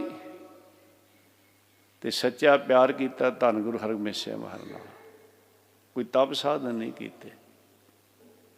ਤੇ ਮੇਰੇ ਧੰਨ ਗੁਰੂ ਹਰਗੋਬਿੰਦ ਸਾਹਿਬ ਮਹਾਰਾਜ ਸ੍ਰੀ ਹਰਗੋਬਿੰਦਪੁਰੇ ਤੋਂ ਆਪ ਦੁਪਹਿਰ ਦੇ ਸਮੇਂ ਘੋੜੇ 'ਤੇ ਸਵਾਰ ਹੋ ਕੇ ਭਾਈ ਪੱਲੇ ਨੂੰ ਜਾ ਕੇ ਦਰਸ਼ਨ ਦਿੰਦੇ, ਨਿਹਾਲ ਕਰਦੇ। ਇੱਕ ਨਹੀਂ ਨੇਕਾਂ ਸਾਖੀਆਂ ਆਉਂਦੀਆਂ। ਇਸ ਕਰਕੇ ਗੱਲ ਹੈ ਪ੍ਰੀਤ ਤੇ ਪ੍ਰਤੀਤ ਦੀ। ਸੱਚਾ ਪ੍ਰੇਮ, ਤੇ ਸੱਚਾ ਪ੍ਰੇਮ ਤਾਂ ਹੀ ਹੋਏਗਾ ਜੇਕਰ ਅਸੀਂ ਦੂਜਿਆਂ ਦੇ ਗੁਣ ਦੇਖਾਂਗੇ, ਆਪਣੇ ਔਗਣ ਦੇਖਾਂਗੇ। ਹਮੇਸ਼ਾ ਆਪਣੇ ਔਗਣ ਦੇਖੀਏ, ਦੂਸਰਿਆਂ ਦੇ ਗੁਣ ਦੇਖੀਏ। ਜੇ ਰੂਹਾਨੀ ਵਿੱਚ ਤਰੱਕੀ ਕਰਨੀ ਹੈ, ਜਿਹੜਾ ਮਨੁੱਖ ਆਪਣੇ ਗੁਣ ਦੇਖਦਾ, ਦੂਸਰੇ ਦਾ ਔਗਣ ਦੇਖਦਾ, ਉਹ ਰੂਹਾਨੀ ਵਿੱਚ ਤਰੱਕੀ ਨਹੀਂ ਕਰ ਸਕਦਾ। ਆਪਣੇ ਔਗਣ ਦੇਖਣੇ, ਦੂਸਰੇ ਦੇ ਗੁਣ ਦੇਖਣੇ। ਤੇ ਜੇ ਦੂਸਰੇ ਦੇ ਔਗਣ ਆਪਣੇ ਗੁਣ, ਉੱਥੇ ਰੁਕ ਜਾਏਗਾ। ਮੇਰੇ ਸਾਹਿਬ ਕਹਿੰਦੇ, ਹਮ ਨਹੀਂ ਚੰਗੇ ਬੁਰਾ ਨਹੀਂ ਕੋਏ, ਪ੍ਰਣਵਤ ਨਾਨਕ ਤਾਰੇ ਸੋ। ਕਬੀਰ ਸਭ ਤੇ ਹਮ ਬੁਰੇ। ਦੇਖੋ ਸਭ ਤੇ, ਇਹ ਨਹੀਂ ਵੀ ਲੱਖਾਂ ਚੋਂ ਮੈਂ ਮਾੜਾ ਜਾਂ ਕਰੂੰ। ਕਹਿੰਦੇ ਸਾਰੇ ਮੇਰੇ ਨਾਲੋਂ ਚੰਗੇ ਨੇ। ਦੱਸੋ, ਲੱਖਾਂ ਕਹਿ ਦਿਓ, ਕਰੋੜਾਂ ਕਹਿ ਦਿਓ, ਅਰਬਾਂ ਕਹਿ ਦਿਓ। ਜਿਹੜਾ ਦੁਰਯੋਧਨ ਸੀ ਨਾ, ਭਗਵਾਨ ਸ਼੍ਰੀ ਕ੍ਰਿਸ਼ਨ ਨੂੰ ਕਹਿਣ ਲੱਗਾ, ਜੀ ਤੁਸੀਂ ਜਿਹੜਾ ਪਿਆਰ ਪਾਂਡਵਾਂ ਨਾਲ ਕਰਦੇ ਹੋ ਨਾ, ਉਹ ਸਾਡੇ ਨਾਲ ਹੀ ਕਰਦੇ। ਵਿਤਕਰਾ ਰੱਖਦੇ ਹੋ। ਰਿਸ਼ਤੇਦਾਰੀ ਤੇ ਸਾਂਝੀ ਹੈ, ਆਪਣੇ ਇਸ ਦੇ ਬਰਾਬਰ ਤੁਹਾਨੂੰ ਮੱਥੇ ਨਹੀਂ ਅਸੀਂ ਟੇਕਦੇ। ਅਸੀਂ ਵੀ ਤੁਹਾਨੂੰ ਮੱਥੇ ਟੇਕਦੇ ਹਾਂ, ਮੰਨਦੇ ਹਾਂ, ਪਰ ਤੁਸੀਂ ਵਿਤਕਰਾ ਰੱਖਦੇ ਹੋ। ਭਗਵਾਨ ਸ਼੍ਰੀ ਕ੍ਰਿਸ਼ਨ ਕਹਿੰਦੇ, ਦੁਰਯੋਧਨ ਸਾਡੇ ਵਾਸਤੇ ਤੁਸੀਂ ਸਾਰੇ ਹੀ ਬਰਾਬਰ ਹੋ, ਪਰ ਫਰਕ ਤੁਹਾਡੇ ਵਿੱਚ ਹੈ। ਕਹਿੰਦੇ ਕਾਹਦਾ ਫਰਕ ਹੈ? ਕਹਿੰਦੇ ਕੋਈ ਨਹੀਂ, ਤੈਨੂੰ ਸਮਝਾ ਦਿਆਂਗੇ। ਇੱਕ ਦਿਨ ਦੋਹਾਂ ਨੂੰ ਬੁਲਾਇਆ, ਯੁਧਿਸ਼ਠਰ ਨੂੰ ਵੀ, ਦੁਰਯੋਧਨ ਨੂੰ ਵੀ। ਦੁਰਯੋਧਨ ਨੂੰ ਕਹਿੰਦੇ ਦਿੱਲੀ ਵਿੱਚੋਂ, ਇਹਦਾ ਨਾਂ ਹਸਤਨਾਪੁਰ ਸੀ ਉਸ ਵੇਲੇ, ਕੋਈ ਚੰਗਾ ਬੰਦਾ ਲਿਆ। ਯੁਧਿਸ਼ਠਰ ਨੂੰ ਕਹਿੰਦੇ ਕੋਈ ਮਾੜਾ ਲਿਆ। ਦੋਵੇਂ ਚਲੇ ਗਏ, ਸ਼ਾਮ ਦੋਵੇਂ ਖਾ ਲਿਆ ਗਏ। ਕਿਉਂ ਦੁਰਯੋਧਨ? ਕਹਿੰਦੇ ਜੀ ਕੋਈ ਚੰਗਾ ਬੰਦਾ ਨਹੀਂ, ਸਭ ਮਾੜੇ, ਸਭ ਮਾੜੇ ਨੇ। ਜਿਸ ਦਿਨ ਤੂੰ ਕਿਉਂ ਖਾਲੀ ਆ ਗਿਆ? ਤੈਨੂੰ ਕਿਹਾ ਸੀ ਕਿ ਕੋਈ ਮਾੜਾ ਬੰਦਾ ਲਿਆ। ਕਹਿੰਦਾ ਜੀ ਮੈਂ ਹੀ ਤੁਹਾਡੇ ਸਾਹਮਣੇ ਖੜਾ, ਮੈਂ ਹੀ ਮਾੜਾ ਸਾਰਿਆਂ ਤੋਂ, ਮੈਨੂੰ ਤਾਂ ਸਾਰੇ ਚੰਗੇ ਲੱਗਦੇ। ਦੁਰਯੋਧਨ ਇਹੀ ਫਰਕ ਹੈ, ਤੇਰੀਆਂ ਨਜ਼ਰਾਂ ਵਿੱਚ ਕੋਈ ਚੰਗਾ ਨਹੀਂ, ਇਹਦੀਆਂ ਨਜ਼ਰਾਂ ਵਿੱਚ ਕੋਈ ਮਾੜਾ ਨਹੀਂ। ਬਸ ਤੂੰ ਔਗਣ ਦੇਖਦਾ ਰਿਹਾ, ਇਹ ਗੁਣ ਦੇਖਦਾ ਰਿਹਾ। ਮਨੁੱਖ ਤਾਂ ਮਨੁੱਖ ਹੈ ਸਾਧ ਸੰਗਤ ਜੀ, ਹਰ ਚੀਜ਼ ਵਿੱਚ ਗੁਣ ਹੈ, ਹਰ ਚੀਜ਼ ਵਿੱਚ ਗੁਣ। ਆਮ ਆਪਾਂ ਕੋਈ ਚੀਜ਼ ਬਿਲਕੁਲ ਐਵੇਂ ਹੀ ਹੋਵੇ, ਆਪਾਂ ਕਹਿੰਦੇ ਉਹ ਤਾਂ ਨਿਰੀ ਮਿੱਟੀ ਹੈ। ਪਾਪ ਮਿੱਟੀ ਨੂੰ ਅਸੀਂ ਬਹੁਤ ਛੋਟਾ ਸਮਝਦੇ ਹਾਂ, ਪਰ ਜਿਹੜੇ ਗੁਣ ਮਿੱਟੀ ਵਿੱਚ ਨੇ ਨਾ, ਉਹ ਹੈ ਕਿਸੇ ਵਿੱਚ। ਆਪਾਂ ਕਹਿੰਦੇ ਉਹ ਕਾਹਦੀ, ਉਹ ਤਾਂ ਨਿਰੀ ਮਿੱਟੀ ਹੈ, ਨਿਰੀ ਮਿੱਟੀ। ਆ ਸਰੀਰ ਕਾਹਦਾ ਬਣਿਆ, ਪੰਜ ਤੱਤਾਂ ਵਿੱਚ ਮਿੱਟੀ ਨਹੀਂ। ਆ ਮਿੱਟੀ ਸਭ ਕੁਛ ਹੀ ਹੋਣ ਡਿਆ ਭਾਈ। ਜਿਹੜੀ ਚੀਜ਼ ਬੀਜਨੇ ਆ, ਦੇਖੋ ਨੇਕ ਕਿਸਮ ਦੇ ਫਲ ਨੇ, ਦਾਨ ਅਨਾਜ ਹੈ, ਹਰ ਚੀਜ਼ ਮਿੱਟੀ 'ਚ ਹੋ ਰਿਹਾ। ਤੇ ਆਪਾਂ ਤੇ ਮਾੜੀ ਚੀਜ਼ ਨੂੰ ਕਹਿੰਦੇ ਉਹ ਤਾਂ ਨਿਰੀ ਮਿੱਟੀ ਹੈ। ਦੇਖੋ ਨਹੀਂ ਨਹੀਂ, ਕਿਹੜੀ ਚੀਜ਼ ਹੈ ਜਿਹਦੇ 'ਚ ਗੁਣ ਨਹੀਂ? ਹਰ ਚੀਜ਼ ਵਿੱਚ ਪਰਮੇਸ਼ਰ ਨੇ ਗੁਣ ਦਿੱਤਾ ਹੈ। ਪਸ਼ੂ ਪੰਛੀ ਜੀਵ ਜੰਤੂ, ਆ ਕੱਖ ਪਰਾਲ, ਹਰ ਚੀਜ਼, ਕੋਈ ਵੀ ਚੀਜ਼ ਹੈ ਉਹਦੇ ਵਿੱਚ ਹੀ ਗੁਣ ਹੈ। ਪਰ ਲੋੜ ਹੈ ਵੀ ਅਸੀਂ ਦੇਖਦੇ ਕਿਹੜੀ ਨਜ਼ਰ ਨਾਲ। ਮਹਾਂਪੁਰਸ਼ਾਂ ਦਾ ਬਚਨ ਹੈ, ਭਾਈ ਤੁਹਾਡਾ ਅੱਖਾਂ ਦਾ ਐਨਕ ਦਾ ਸ਼ੀਸ਼ਾ ਲਾਲ ਹੈ, ਤੁਹਾਨੂੰ ਲਾਲ ਨਜ਼ਰ ਆਏਗਾ। ਕਾਲਾ ਹੈ, ਕਾਲਾ ਨਜ਼ਰ ਆਏਗਾ। ਹਰਾ ਹੈ, ਹਰਾ ਨਜ਼ਰ ਆਏਗਾ।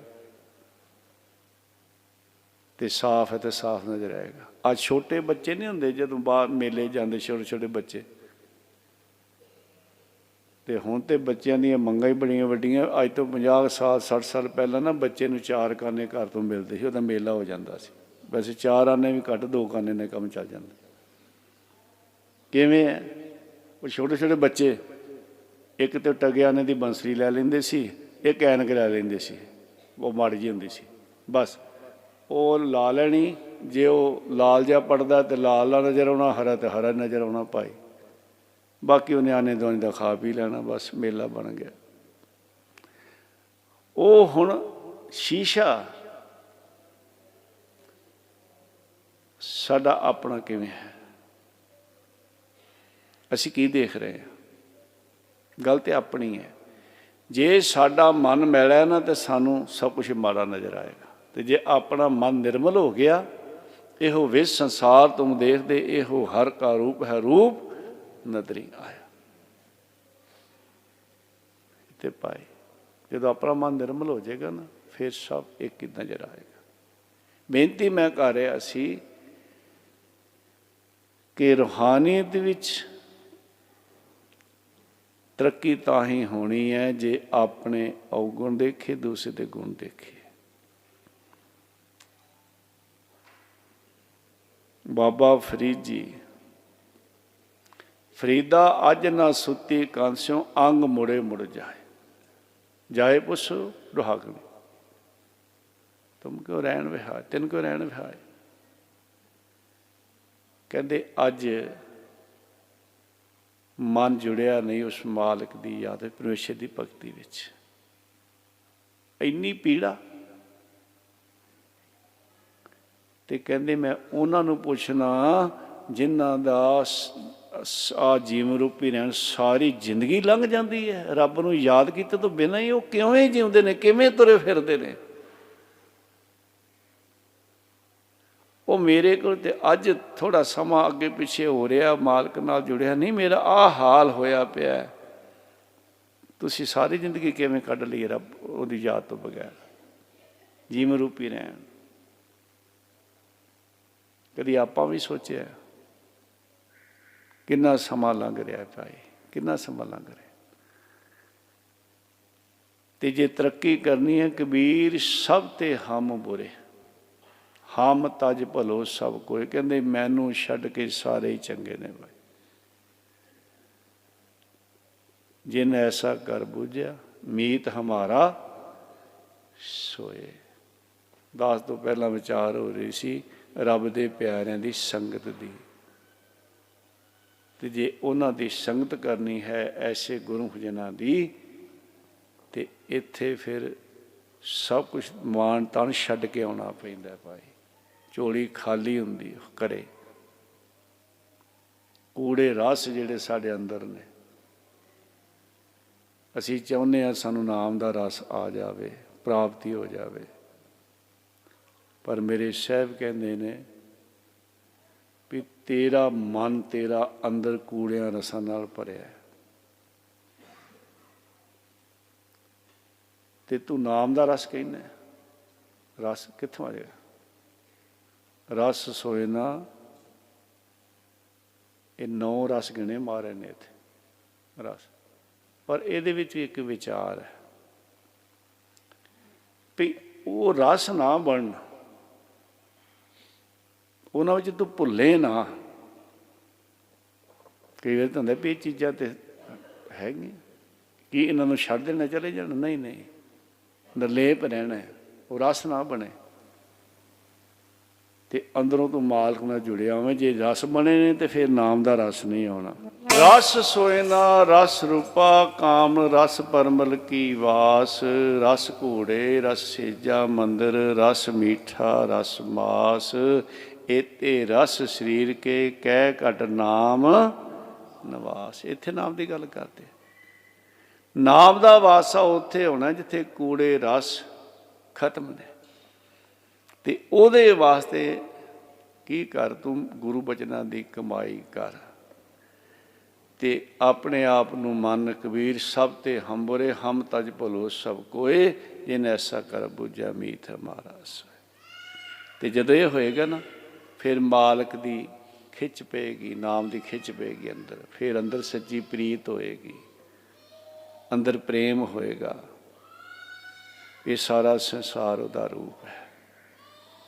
ਤੇ ਜਦੋਂ ਸੱਚੀ ਪ੍ਰੀਤ ਜਾਗੀ ਅੰਦਰ, ਭਾਉ ਤੇ ਪਾਓ, ਤੇ ਫਿਰ ਕੀ ਹੋਏਗਾ? ਮੇਰੇ 10ਵੇਂ ਪਾਤਸ਼ਾਹ ਧੰਨ ਗੁਰੂ ਗੋਬਿੰਦ ਸਿੰਘ ਮਹਾਰਾਜ ਕਹਿੰਦੇ ਫਿਰ ਬਖਸ਼ਿਸ਼ ਹੋਏਗੀ ਭਾਈ, ਫਿਰ ਪ੍ਰਾਪਤੀ ਹੋਏਗੀ, ਫਿਰ ਇਹ ਸਮਾਂ ਲੇਖੇ 'ਚ ਲੱਗੇਗਾ। ਹੋਰ ਸੋਚੇ ਨਾ ਸੋਚੋ ਵੀ ਕਿਹੜਾ ਸਾਧਨ ਕਰਾਂ, ਆ ਨਹੀਂ ਤੇ ਆ ਨਹੀਂ, ਨਹੀਂ ਨਹੀਂ, ਅੰਦਰ ਪ੍ਰੀਤ, ਸੱਚੀ ਪ੍ਰੀਤ ਅੰਦਰ ਹੋਵੇ ਤੇ ਸਹਿਜ ਨਾਲ ਹੀ ਨਾਨਕ ਘਰ ਬੈਠਿਆਂ ਜੋਗ ਪਾਈਐ ਸਤਿਗੁਰੂ ਕੈ ਉਪਦੇਸ਼, ਸਾਚ ਕਹੋ ਸੁਣ ਲਿਓ ਸੁਭੈ, ਜਿਨ ਪ੍ਰੇਮ ਕੀਓ ਤਿਨ ਹੀ ਪ੍ਰਭ ਪਾਇਆ। ਜਦੋਂ ਅਸੀਂ ਇਤਿਹਾਸ ਪੜ੍ਹਦੇ ਸੁਣਦੇ ਹਾਂ ਭਾਈ, ਕਿਤੇ ਇਹ ਨਹੀਂ ਸੋਚਣਾ ਵੀ ਅਸੀਂ ਪਿਛਲੇ ਜਨਮ 'ਚ ਕੀਤਾ ਹੈਗਾ, ਤਾਂ ਪਿਛਲੇ ਜਨਮ ਦੀ ਡੀਕਾ ਨਾ ਕਰੋ, ਹੁਣ ਕਰੋ, ਹੁਣ ਸਮਾਂ ਹੈ ਭਾਈ। ਜਿਨ੍ਹਾਂ ਦੇ ਅੰਦਰ ਪ੍ਰੀਤ ਹੈ, ਜੇ ਬਿਦਰ ਦੇ ਅੰਦਰ ਪ੍ਰੀਤ ਸੀ, ਭਾਂ ਸੀ ਕ੍ਰਿਸ਼ਨ ਦੁਰਯੋਧਨ ਦਾ ਰਾਜ ਭਾਗ ਛੱਡ ਕੇ ਆਪ ਬਿਦਰ ਦੇ ਕਰ ਗਏ। ਜੇ ਉਹ ਭੀਲਣੀ ਦੇ ਅੰਦਰ ਪ੍ਰੀਤ ਸੀ ਤੇ ਜੋਗੀਆਂ ਦੇ ਆਸ਼ਰਮ ਛੱਡ ਕੇ ਸ਼੍ਰੀ ਰਾਮ ਚੰਦਰ ਜੀ ਉਹ ਭੀਲਣੀ ਦੇ ਛੱਪੀ ਵਿੱਚ ਜਾ ਕੇ ਬੈਠ ਗਏ, ਕਿ ਉੱਥੇ ਪ੍ਰੀਤ ਹੈ ਨਾ। ਮੇਰੇ ਗੁਰੂ ਨਾਨਕ ਸਾਹਿਬ ਨੇ ਸੰਸਾਰ 'ਤੇ ਚੱਕਰ ਲਾਇਆ, ਇੱਕ ਨਹੀਂ ਅਨੇਕਾਂ ਸਾਖੀਆਂ, ਧੰਨ ਗੁਰੂ ਨਾਨਕ ਸਾਹਿਬ ਤੋਂ ਲੈ ਕੇ 10ਵੇਂ ਪਾਤਸ਼ਾਹ ਤੱਕ, ਅੱਜ ਤੱਕ ਅਨੇਕ ਸਾਖੀਆਂ ਪਾਈ। ਜਿਹਦੇ ਅੰਦਰ ਪ੍ਰੀਤ ਹੈ ਨਾ, ਉਹਦੇ ਉੱਤੇ ਬਖਸ਼ਿਸ਼ ਹੁੰਦੀ ਹੈ, ਤੇ ਫਿਰ ਰੱਬ ਨੂੰ ਲੱਭਣ ਦੀ ਲੋੜ ਨਹੀਂ ਗੀ। ਇੱਥੇ ਜਿਵੇਂ ਗੁਰੂ ਨਾਨਕ ਸਾਹਿਬ ਕਹਿੰਦੇ, ਭਾਈ ਲਾ ਲਓ ਦਰਵਾਜ਼ਾ ਖੋਲ, ਆਪ ਆ ਕੇ ਬੈਠ ਕੇ। ਇਸੇ ਤਰ੍ਹਾਂ ਸਰੀਰ ਰੂਪੀ ਘਰ ਹੈ, ਰੱਬ ਨੇ ਕਿਤੇ ਬਾਹਰੋਂ ਆਉਣਾ ਭਾਈ। ਸੋ ਅੰਤਰ ਸੋ ਬਾਹਰ, ਅੰਤ ਘਟ ਘਟ ਵਿਆਪ ਰਿਹਾ ਭਗਵੰਤ। ਸੋ ਆਓ ਹੁਣ ਸਮਾਂ ਇਜਾਜ਼ਤ ਨਹੀਂ ਦਿੰਦਾ, ਬੇਅੰਤ ਬੇਅੰਤ ਭੁੱਲਾਂ ਹੋ ਗਈਆਂ ਹੋਣਗੀਆਂ। ਆਪ ਜੀ ਸਭ ਨੇ ਦੂਰੋਂ ਨੇੜਿਓਂ ਜੋ ਸੰਗਤ ਸਮਾਗਮ ਵਿੱਚ ਆਈ, ਸਭ ਨੇ ਭਾਈ ਸੇਵਾ ਕੀਤੀ। ਜਿਹੜੀ ਇੱਥੇ ਆਮ ਸੰਗਤ ਆਉਂਦੀ ਹੈ, ਉਹ ਤੇ ਸਾਰੇ ਸੇਵਾਦਾਰ ਦੂਰ ਦੇ ਵੀ ਆ ਕੇ ਸੇਵਾ ਕਰਦੇ ਆ, ਤੇ ਖਾਸ ਕਰਕੇ ਜਿਹੜੇ ਇੱਥੇ ਸੰਗਤ ਆਉਂਦੀ ਹੈ ਐਤਵਾਰ ਨੂੰ, ਨੇੜੇ ਤੇੜੇ ਸੰਗਤਾਂ ਪਾਈ, ਉਹ ਤੇ ਸਭ ਨੇ ਕਈ ਦਿਨ ਤੋਂ ਤਿਆਰੀਆਂ ਕਰਦੇ, ਸੇਵਾ ਕਰਦੇ, ਤੇ ਮਹਾਰਾਜ ਨੇ ਕਿਰਪਾ ਕੀਤੀ ਹੈ। ਸਭ ਤੇ ਸੱਚੇ ਪਾਤਸ਼ਾਹ ਕਿਰਪਾ ਕਰਨ, ਆਪਾਂ ਜੁੜੇ ਰਹੀਏ, ਰਹਿੰਦੇ ਸਵਾਸ ਜਿਹੜੇ ਹਨ ਉਹ ਲੇਖੇ ਵਿੱਚ ਲੱਗ ਜਾਣ। ਨੀਲੋਂ ਖੁਰਦ ਉੱਥੇ ਜੋ ਹਰ ਮਹੀਨੇ ਦੂਸਰਾ ਸ਼ਨੀਵਾਰ ਜਿਹੜਾ ਮਹੀਨੇ ਬਾਅਦ ਦੀਵਾਨ ਹੁੰਦਾ ਹੈ, ਕਿਉਂਕਿ ਸਕੂਲਾਂ ਦੀਆਂ ਛੁੱਟੀਆਂ ਬੱਚਿਆਂ ਨੂੰ ਹੁੰਦੀਆਂ, ਇਸ ਕਰਕੇ ਉਸ ਇਲਾਕੇ ਦੀ ਸੰਗਤ ਨੇ ਮਹੀਨੇ ਬਾਅਦ ਦੀਵਾਨ ਸਮਾਗਮ ਉੱਥੇ ਰੱਖਿਆ। ਕਰੋਨਾ ਕਰਕੇ ਜਿਹੜੇ ਦੀਵਾਨ ਸਨ ਉਹ ਸਥਾਨ ਦੇ ਬੰਦ ਸਨ, ਤੇ ਹੁਣ 14 ਤਰੀਕ ਨੂੰ ਸ਼ਨੀਵਾਰ ਆ ਰਿਹਾ ਦੂਸਰਾ, ਉਸ ਦਿਨ ਸ਼ੁਰੂ ਹੋਏਗਾ। ਤੇ ਉਸ ਦਿਨ ਦੀਵਾਲੀ ਵੀ ਹੈ ਸਤਸੰਗ ਜੀ। ਉਹਦੇ ਵਾਸਤੇ ਦਾਸ ਦੀ ਬੇਨਤੀ ਹੈ ਕਿ ਜੋ ਬਲੌਂਗੀ ਦਾ ਸਥਾਨ ਹੈ ਉੱਥੇ ਦਾਸ ਸੰਗਤਾਂ ਦੇ ਦਰਸ਼ਨ ਕਰੇਗਾ ਸਵੇਰੇ ਕਰੀਬ 8 ਤੋਂ ਲੈ ਕੇ 9 ਵਜੇ ਤੱਕ। ਉਸ ਤੋਂ ਬਾਅਦ ਫਿਰ 9:30 ਵਜੇ ਇੱਥੇ ਰਤਵਾੜਾ ਸਾਹਿਬ, ਅਤੇ ਇੱਥੇ ਦਾਸ 10:30 ਵਜੇ ਤੱਕ ਸੰਗਤਾਂ ਦਰਸ਼ਨ ਕਰੇਗਾ। ਉਸ ਤੋਂ ਬਾਅਦ ਫਿਰ ਉੱਥੇ 12 ਵਜੇ ਪਹੁੰਚਣਾ, ਉੱਥੇ ਦੀਵਾਨ ਸਜਣਗੇ 12 ਤੋਂ ਲੈ ਕੇ 3 ਵਜੇ ਤੱਕ। ਇੱਕ ਬੱਸ ਜਿਹੜੀ ਹੈ ਬਲੌਂਗੀ ਦੇ ਸਥਾਨ ਤੋਂ ਜਾਏਗੀ, ਉਹ 10 ਵਜੇ ਜਾਣੀ ਹੈ। ਸਰਦਾਰ ਸੀਤਲ ਸਿੰਘ ਜੀ ਉਹਨਾਂ ਨੇ ਕਿਹਾ ਕਿ ਅਸੀਂ ਸੇਵਾ ਕਰਾਂਗੇ ਬੱਸ ਦੀ, ਅਤੇ ਉਹ ਬੱਸ 10 ਵਜੇ ਬਲੌਂਗੀ ਦੇ ਸਥਾਨ ਤੋਂ ਚੱਲੇਗੀ। ਇੱਥੋਂ ਹੀ ਸਵਾਰੀਆਂ ਆਪਣੀ ਆਪਣੀ ਜਿਹੜੀਆਂ ਹਨ ਉਹ ਸਾਧ ਸੰਗਤ ਜੀ ਜਾਣਗੀਆਂ, ਅਤੇ 12 ਤੋਂ ਲੈ ਕੇ 3 ਵਜੇ ਤੱਕ ਨੀਲੋਂ ਖੁਰਦ ਉੱਥੇ ਜਿਹੜਾ ਦੀਵਾਨ ਹੈ ਹੋਏਗਾ ਸ਼ਨੀਵਾਰ ਨੂੰ। ਫਿਰ ਐਤਵਾਰ ਨੂੰ ਇੱਥੇ ਆਪਾਂ ਸਾਰੀ ਸੰਗਤ ਮਿਲ ਕੇ ਕੀਰਤਨ ਵਿੱਚ ਜੁੜਾਂਗੇ। ਦਾਸ ਕੋਲੋਂ ਗੁਰਬਾਣੀ ਪੜ੍ਹਦਿਆਂ ਗੁਰਮਤਿ ਵਿਚਾਰਾਂ ਕਰਦਿਆਂ ਇੱਕ ਨਹੀਂ ਅਨੇਕਾਂ ਭੁੱਲਾਂ ਹੋ ਗਈਆਂ ਹੋਣਗੀਆਂ, ਜਾਣ ਸੁਣ ਕੇ ਖਿਮਾ ਕਰਨਾ, ਹੋਈਆਂ ਭੁੱਲਾਂ ਦੀ ਖਿਮਾ ਕਰਨੀ। ਪਿਆਰ ਨਾਲ ਫਤਿਹ ਬੁਲਾਓ। ਵਾਹਿਗੁਰੂ ਜੀ ਕਾ ਖਾਲਸਾ, ਵਾਹਿਗੁਰੂ ਜੀ ਕੀ ਫਤਿਹ। ਰਾਮ ਕਲੀ ਮਹੱਲਾ ਤੀਜਾ। ਆਨੰਦ ਇੱਕ ਓੰਕਾਰ ਸਤਿਗੁਰ ਪ੍ਰਸਾਦ। ਆਨੰਦ ਪਿਆ ਮੇਰੀ ਮਾਇ ਸਤਿ